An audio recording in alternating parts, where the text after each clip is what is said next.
మాతృదేవోభవ. ఈ విభవంబులి పదవులి మెరమెచ్చులు లక్షలిచ్చుటల్ యావలు మోజులున్ కలియుగాంతము దాకను నిల్చునంచు మోహావిలమైన మానసము ఇహంబు నమింపుంచి అహంబు పెంచు. జగన్మాత ఈ విభవంబులి పదవులి మెరమెచ్చులు లక్షలిచ్చుటల్ యావలు మోజులున్ కలియుగాంతముదాకను నిల్చునంచు మోహావిలమైన మానసము ఇహంబున ముంచి అహంబు పెంచు. నన్నా వలయాన త్రోయకు దయామయీ, నన్నా వలయాన త్రోయకు దయామయీ, నీ పద సన్నిధిన్ విడన్.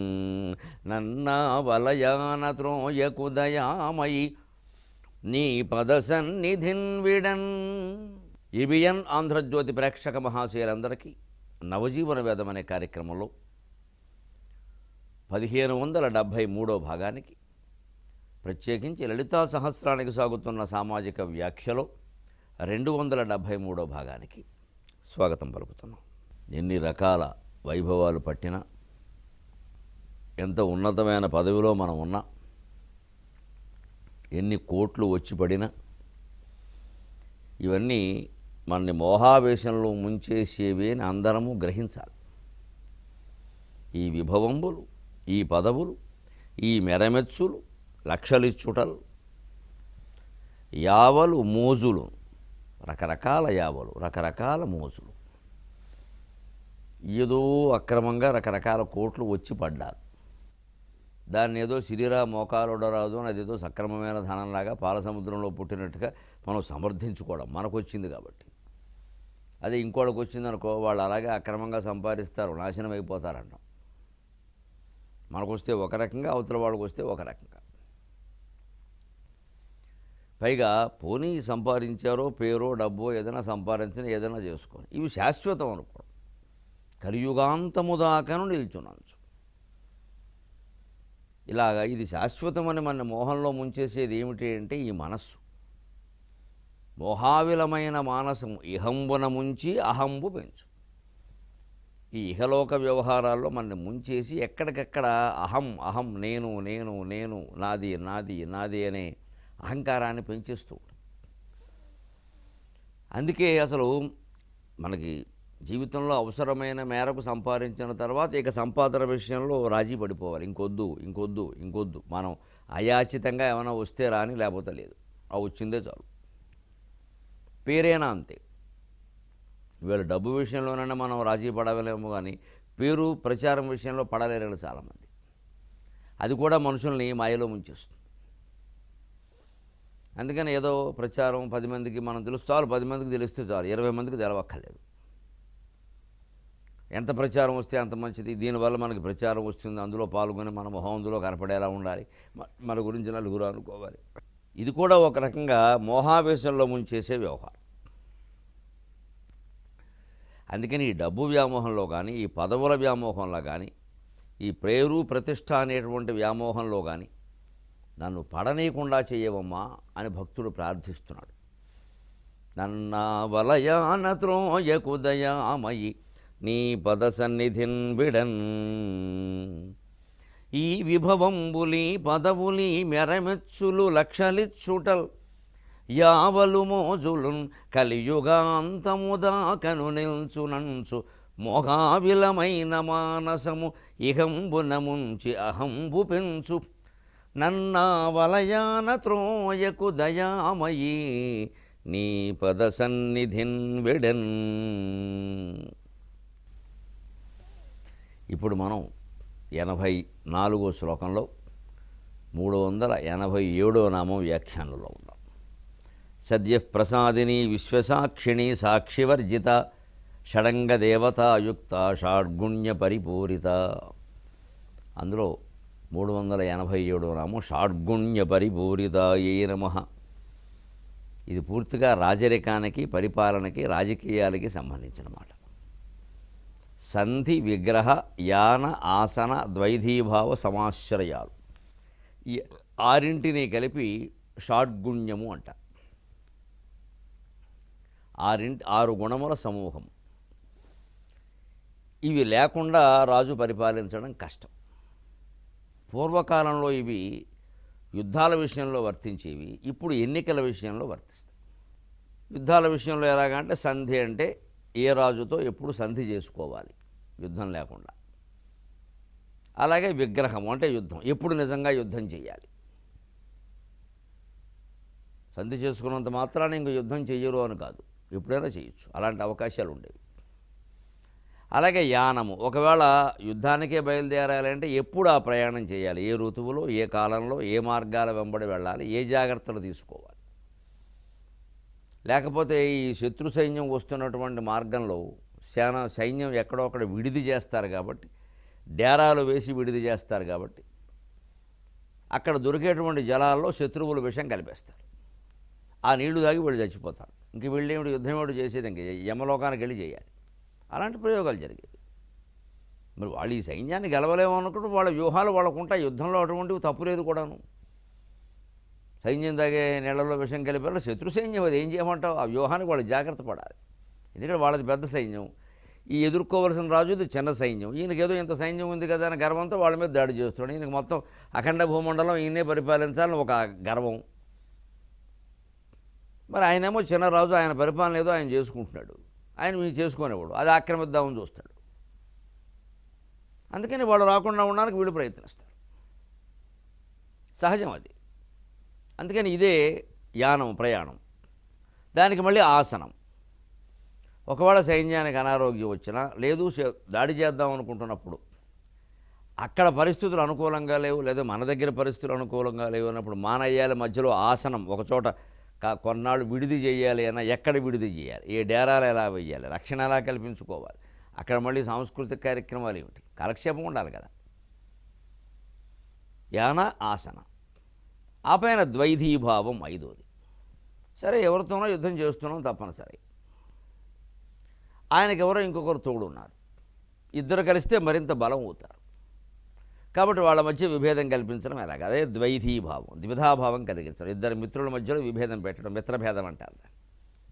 తద్వారా మనం ప్రయోజనం పొందడమే మిత్రలాభం. ఆ మిత్రుని ఇటు లాక్కోవడం. వెంటనే సమాశ్రయం, ఆరవది, అతన్ని మనం ఆశ్రయించడం.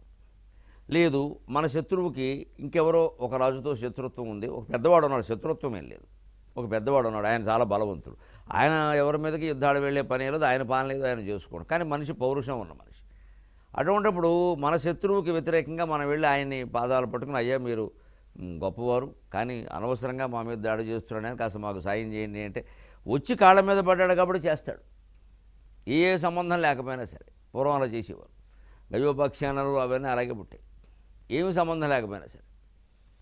ఈ శరణిచ్చిన వాడిని రక్షించడం కోసం ఆప్త బంధువులతోనే యుద్ధానికి సిద్ధపడ్డారు, ఇంకా అరివర్గంతో సిద్ధపడారా? అంచేత సమాశ్రయం. ఈ 6 ఉపాయాలు పూర్వకాలం రాజులు యుద్ధాల్లో పాటించేవారు. వీటిని మనం నిష్పక్షపాతంగా, నిస్సంకోచంగా, నిష్కల్మషంగా ఎన్నికల రాజకీయాలకు అన్వయించుకుంటే జీవితం అంతా అర్థమవుతుంది, సమాజం అంతా అర్థమవుతుంది. సమాజంలో రాజకీయాలు ఒక భాగం కాబట్టి మనం భయపడవలసిన అవసరము లేదు, మొహమాట పడవలసిన అవసరము లేదు. ఇప్పుడు ఇవన్నీ సరిగ్గా సంధి, విగ్రహం, యానం, ఆసనం, ద్వైధీభావం, సమాశ్రయం అన్నీ ఎన్నికల్లో జరుగుతున్నాయి. మీరు గమనించండి, ఎన్నికలు కొన్ని చాలా చోట్ల ముగిసి, ముఖ్యంగా తెలుగునాట 2 రాష్ట్రాల్లోనూ ముగిసి, ఇంకా పెట్టెలు తెరవాలి, లెక్కలు పెట్టాలి. నాయకులకి అనే కొంతమందికి పీడకలలు, కొంతమందికి పేడకలలు, కొంతమందికి ఆవు పేడకలలు, రకరకాలు వస్తున్నాయి, ఎవరి ఆలోచనలు వారివి. ఈ సందర్భంలో మనం ఇవి చెప్పుకోవడం చాలా బాగుంటాయి, అందరూ ప్రశాంతంగా వింటారు. ఎందుకంటే చేసే ఒప్పందాలు, చేసే ద్రోహాలు, మాయలు, మోసాలు, డబ్బులు ఇవ్వడాలు, కొండాలు అన్నీ అయిపోయినాయి కదా. ఇంక ఇప్పుడు ప్రశాంతంగా వింటారు అందరూ, భలే ఉందిరా అబ్బాయి అని. సరిగ్గా ఎన్నికల విషయంలో కూడా సంధి మీరు గమనించండి, శత్రుపక్షమే, కానీ ఇప్పుడు మనం గెలవలేము అనుకున్నప్పుడు కాస్త సంధి చేసుకోవడం. దీన్నే స్నేహపూర్వక పోటీ అంటారు ఇప్పుడు రాజకీయాలు.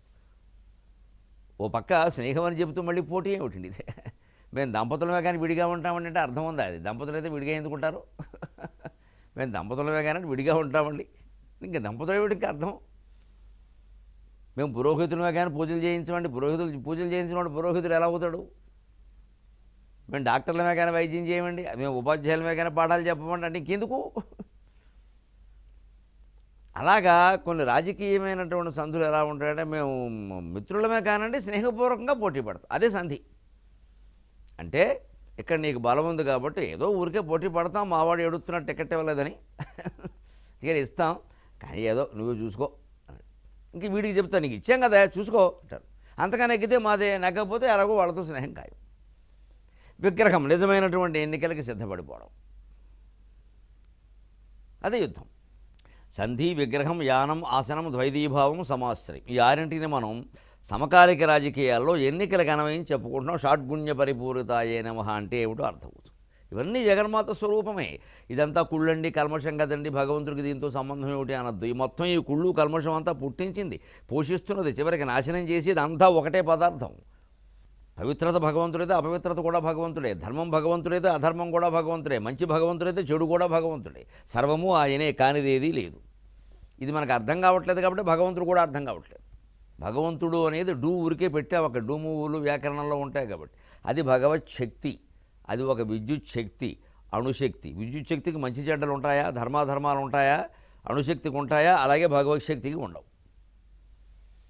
ఆ శక్తిని వినియోగించుకునే విధానాన్ని బట్టి వినియోగం ఉంటుంది, వినియోగాన్ని బట్టి తేడాలు ఉంటాయి. అందుకే భగవత్ శక్తి విషయంలో, భగవంతుడి విషయంలో భేదం వ్యవహారికం, అభేదం పారమార్థికం. పారమార్థికంగా అభేదం, పరమార్థానికి వెడితే ఏమీ లేదు, అంత శూన్యం, ఒట్టి మాయ. మోసం కూడా మాయే, మోసగింపబడ్డం కూడా మాయే. మోసగించినవాడు ఒకడే, మోసగింపబడినవాడు ఒకడే. దైవస్వరూపమైతే ఇద్దరూ దైవస్వరూపమే, జీవస్వరూపమైతే ఇద్దరూ జీవస్వరూపమే. అంతా ఒకటే జరుగుతుంది. ఇది తెలుసుకోవడమే, తెలుసుకోవడం నుంచి చేయవలసింది ఏమీ లేదు. తెలుసుకుంటే హాయిగా కూర్చోవచ్చు. ఎలా ఉంటుంది అలా ఉంటుంది. మరి హాయిగా కూర్చోవడం అంటే అర్థం అది. ఇక నిశ్చింతగా ఉంటాం, ఏం సమస్యలు రావని కాదు, సమస్యలుగా ఆయనకు అనిపించవు. జగమే మాయ అని అర్థమైన వాడికి సమస్యలు ఏముంటాయి? అది సమస్య అనిపిస్తే కదా. పోయాడంటే పోయాడా అంటాడు, ఉన్నాడంటే ఉన్నాడా అంటాడు, అంతే లెక్క. అటువంటి వాళ్ళు కన్నీళ్లు పెట్టరు, దుఃఖాన్ని అనుభవించాల్సిన అవసరం వారికి లేదు. అందుకోసమే తెలుసుకోవాలి, సమకాలిక రాజకీయాలు కూడా ఆధ్యాత్మికతలో భాగమే, షాడ్గుణ్య పరిపూరిత కిందకే వస్తాయని. సంధి, విగ్రహం అర్థమైంది కదా. యానం, వాసనం అంటే ఎన్నికల ప్రచారానికి బయలుదేరడం, యుద్ధానికి కాదు. ఎన్నికలు యుద్ధమే అయినప్పుడు మరి యానం, ప్రచారానికి వెళ్ళడం యానమే అవుతుంది. ఎప్పుడు ప్రచారం చేయాలి, ఏ పొద్దున్న, మధ్యాహ్నమా, సాయంత్రం, అంతేకాదు ఏ మార్గంలో వెళ్ళాలి. ఈసారి ఆంధ్ర తెలంగాణ ఎన్నికలకు చాలా తక్కువ సమయం ఉంది, చాలా తక్కువ సమయం. అందులో తెలంగాణలో అయితే పార్లమెంట్, కానీ ఆంధ్రాలో శాసనసభ కూడాను. అటు ఓ పక్క 25 పార్లమెంట్ నియోజకవర్గాలు తిరగాలి, 175 శాసనసభ నియోజకవర్గాలు తిరగాలి. చాలా కష్టం నాయకులకి. పైగా ఇప్పుడు ఈ మధ్యన పార్టీల్లో వచ్చిన ఒక పెద్ద ఇబ్బంది ఏమిటంటే ఒక్కడే నాయకుడు ఉంటున్నాడు, రెండో వాళ్ళు లేడు. అన్ని చోట్లకి ఆయనే రావాలి. అందుకే గత్యంతరం లేక 175 ఇంట్లో నేనే అభ్యర్థిని, 25 ఇంట్లో నేనే అభ్యర్థిని అని చెప్పేస్తున్నారు. గొడవ లేదు, 175 ఇంట్లో వారే పోటీ చేస్తే సరిపోయేది, 174 రాజీనామాలు చేసేవాళ్ళు. ఈ మాటలు విచిత్రంగా ఉంటాయి కానీ జాగ్రత్తగా అర్థం చేసుకుంటే ఎలా ఉంటుందంటే, కనిపించిన అహంకారం అంటే ఇదే. అంటే ఏమిటి, ఈ పార్టీలో శూన్యం, మొత్తం శుద్ధపప్పులు మిగిలే, ఎవడూ లేడు, ఇక్కడ ఒక్కడే ఉన్నాడు అన్నమాట. అది పార్టీ ఎలా అవుతుంది? ప్రతి నాయకుడు ఆలోచించాలి. అంటే పార్టీని మొత్తం నిర్వీర్యం చేసాం, దద్దమ్మం చేసాం, పార్టీలో అన్ని వ్యవస్థల్ని మనం నాశనం చేసేసాం, మనం ఒక్కళ్ళమే మిగిలేలా చేసుకున్నాం. ఇంకొకళ్ళని మనం విమర్శిస్తున్నాం. వారు ప్రభుత్వంలో వ్యవస్థలను నిర్వీర్యం చేశారని, మనం పార్టీలో వ్యవస్థలను నిర్వీర్యం చేశాం కదా, కాబట్టి మనం ఒక్కళ్ళమే మిగిలాం కదా, ఇంకెవడో ఎందుకు లేడు? నాతో పాటు అందరూ నాయకులైనటువంటి చిత్తశుద్ధి నాయకులకు ఎందుకు రావట్లేదండి? అహంకారం. అదే అహంకారం మన మీద ఇంకెవడన్నా ప్రదర్శిస్తే వాడు అహంకారి, మనం కింద వాళ్ళ మీద ప్రదర్శిస్తే అబ్బాయి మనం నిరహంకారి, నిర్మమ, యోగి. మాట్లాడేట ఇక్కడ జనానికి అర్థమవుతున్నాయి అనే విషయాలు. మన పార్టీలో మనమే ముఖ్యమంత్రి, మనమే పార్టీ అధ్యక్షుడు, మరి ఇంకొకళ్ళకి ఎందుకు ఇవ్వలేకపోయామో నమ్మకం లేక. రేపొద్దున వాడేమైనా సెగపెడతాడేమో. మరించేది ఇక్కడ మన పార్టీలో ప్రజాస్వామ్యాన్ని కాపాడితే ప్రభుత్వంలో కూడా ప్రజాస్వామ్యాలు ఉంటాయి. అంచేత షాడ్గుణ్యం అనేది ఎన్నికలకు వర్తింపజేసుకుంటే, పార్టీలకు కూడా వర్తింపజేసుకుంటే ప్రజాస్వామ్యం నిలబడుతుంది. ఎందుకు ఎన్నికల ప్రచారం నాయకులకు కష్టమైపోతుంది? అసలు ఎవరు నియోజకవర్గంలో వారే ప్రచారం చేసుకోవచ్చు కదండి, ఇంకొకరు ఎందుకంటే రావడం? ఏ నాయకుడైనా ఎందుకు రావాలి? ఆయన చూసి ఓట్లేయడం, నన్ను చూసి ఓట్లేయండి, వీరిని చూసి ఓట్లేయండి, అదేమిటండి? నిలబెట్టిన అభ్యర్థి ఏమయ్యాడు? వీడు మినపసొన్నుండా, మినపరొట్టె, ముద్దపప్ప అంటే ఆ అభ్యర్థి తనకు తానుగా ఏం చెప్పలేకపోతున్నాడు. అసలు నేను ఉన్నాను, నాకు వేయండి అనలేకపోతున్నాడు. ఆయన చూసి వేయండి అంటే వీడు దెబ్బరొట్టే అనమాట. ఎంత దారుణమైన ప్రజాస్వామ్యం నడుస్తోంది. ఇది ప్రజాస్వామ్యమా? మొత్తం అందరూ కలిసి ఒక నాయకుడి పేరు మీద ఆ నాయకుడో ఈ నాయకుడో వినాయకుడో ఎవరైనా కానీ ఒక్కరికి ఓటేయడం ఏంటండి? అప్పుడు ఏమవుతుంది, వారు అన్ని నియోజకవర్గాల్లో తిరగలేక వారికి అనారోగ్యాలు కూడా వస్తున్నాయి, డీహైడ్రేషన్లు వస్తున్నాయి, ఆసుపత్రి పాలవుతున్నారు. నెగ్గకపోవడం వేరే విషయం. అసలు ముందు ఆరోగ్యంగా ఉంటే చాలను కోరుకోవలసి వస్తుంది. జాలి వస్తుంది, అనవసరంగా ఎందుకు దిగారా బాబు ఇందులోకి ఆరోగ్యాలు పాడవుతున్నాయి, సుఖాన్ని ఉన్న ప్రాణాన్ని దుఃఖాన్ని పెట్టుకున్నట్టు అయింది. ఇదే యానం ఆసనం ప్రచారం ఎలా చేయాలి, ఎక్కడి నుంచి చేయాలి, ఏ నియోజకవర్గాలకు వెళ్ళాలి, కొన్ని డెలికేట్ కాన్స్టిట్యుయెన్సీస్ అంటారు ఆంగ్లంలో. సున్నితమైన అంటే అర్థం ఏమిటి, కొంచెం జాగ్రత్తగా చూడాలి. అక్కడ కులాలు సంఘాలు ఉంటాయన్నమాట, వాళ్ళతో జాగ్రత్తగా చూసుకోవాలి, లేకపోతే మొత్తం పోతాయి. అటువంటి చోటుకి కీలక నాయకులు పెడతారు. ఇదే యానం ఆసనం ప్రచారం చేయాలి. ఆసనం ఎక్కడ ఆగాలి, ఒక్కో నియోజకవర్గంలో కొంచెం అక్కడ వరకు వెళ్ళిన తర్వాత మర్నాటికి ఏదో ప్రణాళిక పెట్టుకుంటారు ఫలానా చోటుకి వెళ్ళాలని. కానీ ఈ కార్యకర్తలు వచ్చి, సార్ మీకు ఎందుకు చెప్తున్నాం వినం సార్, కొంచెం చాలా కీలకం సార్, ఇక్కడ మీరు ఇంకొక పూట ఉండాలి సార్, ఇంకొక సభ మాట్లాడండి సార్ అంటే, లేదా ఈ బాబు నేను పెద్ద ప్రణాళిక వేసుకుని ఎక్కడో ఇక్కడ ఇప్పుడు చిత్తూరులో ఉన్నాను, శ్రీకాకుళం వెళ్ళాలి, వెళ్ళమంటే నా మాట వినండి సార్, మీకు కాడకరిస్తే చాలా కీలకం మాట్లాడేవాడు. ఎందుకంటే అక్కడేదో ఉంది సమస్య, అప్పుడు ఈ నాయకుడు వెనక తప్పదు, అదే ఆసనం వెయ్యి డేరా వెయ్యి ఇది తేల్చుకో. అందుకని మనకి ఇందులో ఎవరిని సమర్థించాల్సిన అవసరం లేదు, ఎవరిని వ్యతిరేకించాల్సిన అవసరం లేదు. ఒక ఆధ్యాత్మికవేత్తగా వేదాంతవేత్తగా నిష్పక్షపాతంగా మాట్లాడడమే నాకు అలవాటు. సమకాలిక రాజకీయాలు పరిశీలిస్తే చాలా సరదాగా ఉంటాయి. అయ్యి బాబు మొత్తం వేదాలన్నీ ఇందులో ఉన్నాయిరా అర్థమైపోతుంది మానవ జీవితం అంతా. ఇప్పుడు అమ్మవారి లీల ఈ నాయకుల రూపంలో, ఓట్లు వేసేవాళ్ళ రూపంలో, ఓట్లు అమ్మేవాళ్ళ రూపంలో, డబ్బు పట్టుకున్న వాళ్ళ రూపంలో, డబ్బు పట్టుకుని వెళుతున్న వాళ్ళ రూపంలో, ఎన్ని రకాల అవతారాలతో ఆవిడ తన అనంతమైన లీలను ప్రదర్శిస్తోందో, అనంతకోటి బ్రహ్మాండ నాయక లీలా విగ్రహధారిణి యొక్క విన్యాసం అంతా అర్థమైపోతుంది. అలాంటి జ్ఞానికి జగత్తంతా లీలామానుష వేషధారణ కింద కనపడుతుంది. వాడు ఆనందంగా ఉంటాడు, ఓ నవ్వుకుంటాడు. అలాంటి జ్ఞానాన్ని మనం పొందాలి, ఆనందంగా ఉండాలంటే. అందుకోసం ఈ వ్యాఖ్యానం. సంధి విగ్రహం యానం ఆసనం ప్రచారానికి బయలుదేరుతాం, బాగానే ఉంది. ప్రయాణం ఎలాగా, ఆరోగ్యం పాడవకూడదు, ముఖ్యమైనవి చూసుకోవాలి, వెళ్ళాలి. ఆపైన ఆసనం ఎక్కడ ఆగాలి, అవసరమైతే మళ్ళీ రెండో రోజు ఉండాలి, ఇంకోసారి మళ్ళీ ఒకసారి ఇప్పుడు పెడతాం కానీ మళ్ళీ వస్తామంటారు, మళ్ళీ రావాలి అవసరమైతే అక్కడికి ఎన్నికలు ముగిసేలోగా. అది కూడా ఏదో ఫలానా తేదీ 5 గంటల్లోగా ముగుస్తుంది అంటారు, ఆ తేదీ ముగిసేలోగా మళ్ళీ రావాలి. వచ్చిన ప్రయోజనం లేదంటే ఇక్కడ మానేసి ఇంకో చోటకి వెళ్ళాలి. ఇక్కడ ఎలాగో మనం నగ్గమండి రాష్ట్రంలో, ఆ నెగ్గే రాష్ట్రంలో చూసుకోవడం మంచిదండి. కాస్త ఎందుకు వచ్చింది మనకి ఏపీ, ఎందుకంటే యూపీ చూసుకుందామంటే యూపీలోనే ఉండడం మంచిది, 80 సీట్లు ఉన్నాయి. ఏపీలో మనకి ఎంత ప్రయత్నం చేసినా ఏమీ రాదు అన్నప్పుడు అన్నపానాలు ఉండవు. ఏపీ అంటే అన్నపానాలాగా, అన్నపానాలకు కూడా లేవు, ఎందుకు వచ్చిందంటే అక్కడికి పోవడమే మంచిది. యూపీ ఎంపీ ఇంకో 4 సీట్లు అక్కడైనా వస్తాయి తిరిగితే. ఇక్కడ కంఠశోష తప్పితే ఏమీ లేదు. వేసవకాలం గోదావరి కూడా ఎండిపోతుంది. ఇదే ఆలోచన అండి యానం ఆసనం. ఆ పైన చూడండి ముఖ్యమైనది ద్వైధీభావం. సరిగ్గా సమకాలిక రాజకీయాలు గమనించండి, మిత్రుల మధ్యలో భేదం ఎలా ఉంటుందో అర్థమవుతుంది. ఇద్దరు మిత్రులు కలిసి 2 రాజకీయ పార్టీలు వాళ్ళ అవసరాల కొద్దీ వాళ్ళు ప్రభుత్వం ఏర్పాటు చేశారు. ఇందులో ఎవ్వరికీ నీతి లేదు, నిజాయితీ లేదు, ధర్మం లేదు, కేవలం అవసరాలే ఉన్నాయి, కానీ చేస్తారు. అందుకే ఆ రాష్ట్రానికి ప్రచారానికి వెళ్ళి వాళ్ళని విడగొట్టాలంటే ద్వైధీభావం పెట్టాలి. మేము ఎవరినైనా కలుపుకుందుకు సిద్ధంగా ఉన్నాం, మమ్మల్ని ఎంత విభేదించిన వాళ్ళనైనా సరే, పచ్చిగా ద్వేషించే వాళ్ళనైనా సరే. ఎందుకు వస్తున్నాయండి పెద్ద నాయకుల నోట ఈ మాటలు? కలియుగం ప్రభావం అంటే ఇది, కలియుగం ప్రభావం అంటే ఇది. మా పార్టీ సిద్ధాంతాలను వ్యతిరేకించినా సరే, మమ్మల్ని పచ్చిగా ద్వేషించినా సరే మేము కలుపుకుపోవడానికి సిద్ధంగా ఉన్నాం. ఒక్క సభ్యుడు ఉన్నవాడిని కూడా మేము కలుపుకుంటామంటే ఎలాగో అలా అధికారానికి రావడమే మా లక్ష్యమని అందరూ దిగజారిపోయి మాట్లాడుతున్నారండి. కేంద్రం రాష్ట్రం భేదం లేదండి ఇందులో. ఎంత దారుణంగా ఉన్నాయో పరిస్థితులు. సంధి విగ్రహ యానాసన ద్వైధీభావ సమాశ్రయాల్లో మనం 5వ దాంట్లో ఉన్నామండి. మనకి పూర్తి మెజారిటీ రాదు అనుకున్నప్పుడు, భవిష్యత్తులో ఎవరో ఒకరితో కలవక తప్పదు అనుకున్నప్పుడు ఇప్పటి నుంచే వాళ్ళని కాస్త దువ్వడం మంచిది. నూనె సిద్ధం చేసుకోవడమే, వీలైతే ఆముదం కూడా సిద్ధం చేసుకోవడమే. అదేదో ముందు నుంచి దువ్వితే తర్వాత వేరే వాళ్ళు దువ్వినాటి వెళ్లకుండా ఉంటారు. ఈలోపు ఒప్పందాలు మాట్లాడుకుంటే సరే. అవన్నీ ఒప్పందాలేగా, దేశం వాడికి కావాలి. నాకు పదవి ఉన్నా లేకపోయినా, నాకు పీఠం ఉన్నా లేకపోయినా, నేను మళ్ళీ అధికారానికి వచ్చినా రాకపోయినా దేశ ప్రయోజనాలు నాకు ముఖ్యం, సమాజ ప్రయోజనాలు నాకు ముఖ్యం అనగలిగే వాళ్ళు లేరు కదండి. మా ప్రయోజనాలు మాకు ముఖ్యమని ప్రజలను మాయ చేస్తున్నారు. అన్ని చోట్ల అలాగే ఉంది, అన్ని పార్టీలు అలాగే ఉన్నాయి. మా ప్రయోజనాలు మాకు ముఖ్యం, కానీ మీకోసం మేము పాటుపడుతున్నాం అన్నట్టుగా మాట్లాడడం ఇక్కడ. ఇదో పెద్ద నాటకం ఇది. ప్రజలు అమాయకులని వీళ్ళ ఉద్దేశం.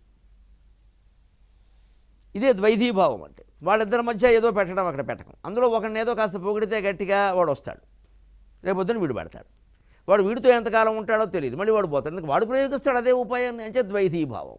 ఇవన్నీ మన కౌటిల్యుని అర్థశాస్త్రం సహా, భారతంలో రాజనీతి సహా, రామాయణంలో రాజనీతి సహా, ఆముక్తమాల్యదలో రాజనీతి సహా అనేక సందర్భాల్లో ఇవి చెప్పబడ్డాయి.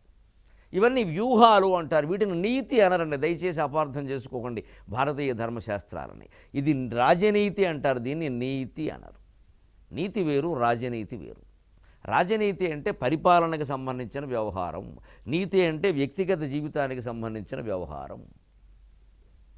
పరిపాలనలో ఎప్పుడు ఎలా ఉంటుందంటే, కొన్ని లక్షల మందిని పరిపాలించాల్సి వచ్చినప్పుడు కొంత వ్యూహాత్మకంగా వెళ్ళకపోతే పరిపాలన సాగదండి. ఒక మూర్ఖుడు ఉంటాడు, మొండివాడు మూర్ఖుడు ఉంటాడు, కానీ వాడు మంచివాడు.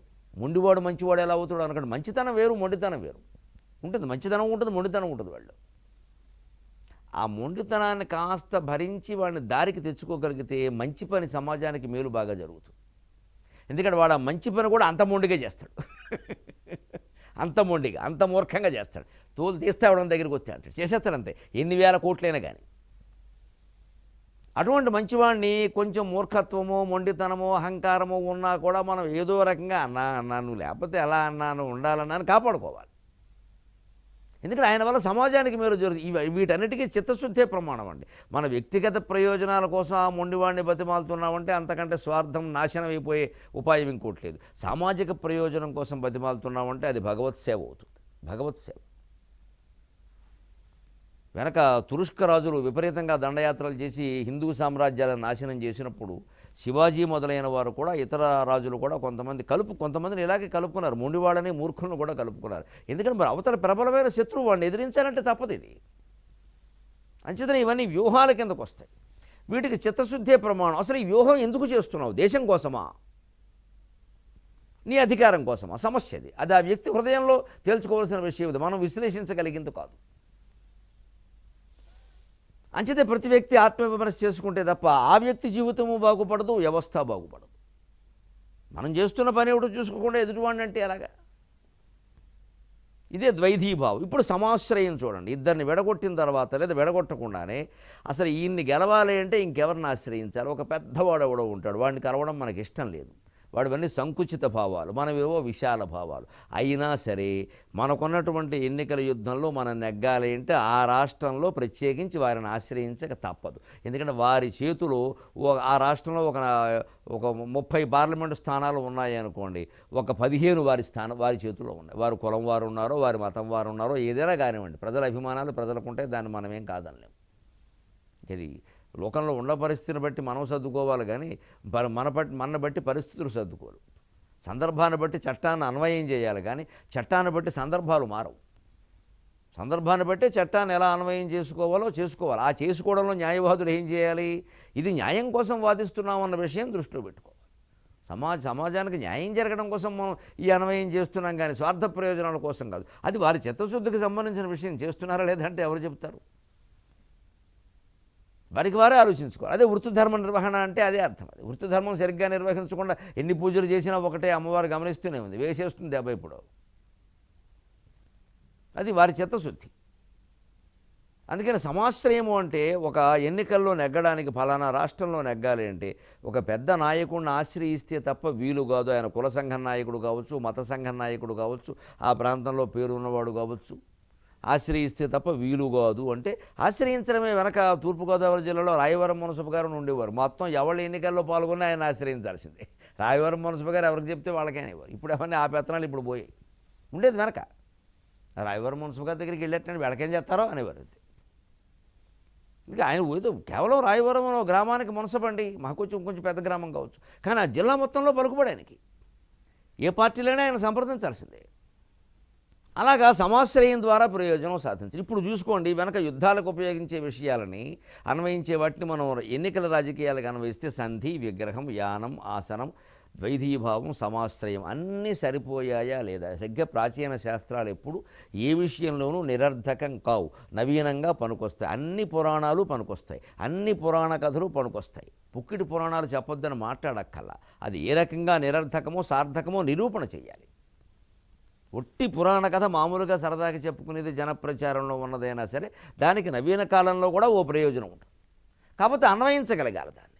ఫలానా దానికోసం దోశల పిండి తయారు చేసాం, దోశలు వేసేసాం, పిండి మిగిలిపోయింది, దోశలు వేస్తే ఎవరూ తినరు అంటే ఈ దోశల పిండితో ఇంకేం చేయొచ్చు అనే విషయం వంట ఉండేవాడికి తెలిసి ఉండాలి. ఇంకేమైనా చేయొచ్చు, పారబోయక్కర్లేదు. పోనీ దాంట్లో ఏమైనా కాస్త ఉల్లిపాయలో మసాలా కలిసి మాయి చేయొచ్చా, అది కూడా తెలిసి ఉండాలి. అంతేకాని పిండి మిగిలిందని కేజీ పిండి పారపోస్తావా? ఆలోచించాలి. అదే ఉపాయం అంటే. ప్రాచీనాన్ని నవీనానికి మార్చడం అంటే అదే. దోశల పిండి మిగిలితే ఓతప్పం వేసేయి, ఇంకేమైనా మిగిలితే అందులో పిండి. ఓతప్పం అంటే మొత్తం అదో పెద్ద కాంప్లెక్స్, మొత్తం కలిపేయడం. అదొక కలగూరగంప పార్టీ, దానికి 27 పార్టీల మద్దతు ఉంటుంది, వాజ్పేయి గారి గవర్నమెంట్ లాగే. ఓతప్పం అంటే అది అంతే. మొత్తం అన్ని మిగిలిపోయిన పదార్థాలన్నీ కలిపి వేసి పారేస్తారు ఓతప్పం కింద. కానీ మరి దాని రుచి దానికి ఉంది. ఇంకేమిటి, అది తిన్నాడంటే ముగింపు ఉండదు ఇంకా, లేకపోతే ఒకటే ముగింపు ఉంటుంది. సెలవు.